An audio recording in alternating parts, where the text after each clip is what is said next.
السلام علیکم، میں ہوں محمد لال عباسی اور آپ دیکھ رہے ہیں پکسر نیوز۔ کرپٹو کرنسی اور بٹ کوائن کا سنا ہے یہ کیا ہوتا ہے؟ کیس کی سماعت کے دوران جسٹس عمر عطا بندیال کا استفسار۔ جسٹس قاضی امین نے ریمارکس کیے کہ دو سال ریفرنس دائر نہ کرنا نیب کی مجرمانہ غفلت ہے۔ نیب ریفرنس دائر نہیں کرتا اور الزام عدالتوں پر آ جاتا ہے۔ نیب پروسیکیوٹر نے بتایا کہ ملزم وسیم زیب نے شہریوں سے 1 ارب 70 کروڑ وصول کیے۔ شہریوں سے پیسہ وصول کر کے کرپٹو کرنسی اکاؤنٹس میں ڈالا گیا۔ جسٹس عمر عطا بندیال نے پوچھا کہ کرپٹو کرنسی اور بٹ کوائن کا سنا ہے یہ کیا ہوتا ہے؟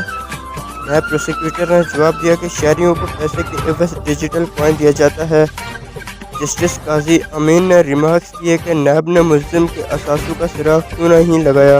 میگا اسکینڈل میں بھی تفتیش کا یہ حال ہے کہ بنیادی معلومات بھی نہیں۔ ملزم کے وکیل نے دلائل دیے کہ پیسے لینے کا صرف الزام ہے، کوئی رسید سامنے نہیں آئی۔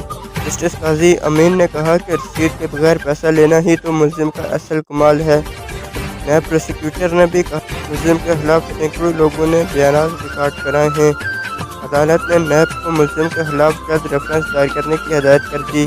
ملزم وسیم زیب کے خلاف نیب شاور تحقیقات کر رہا ہے۔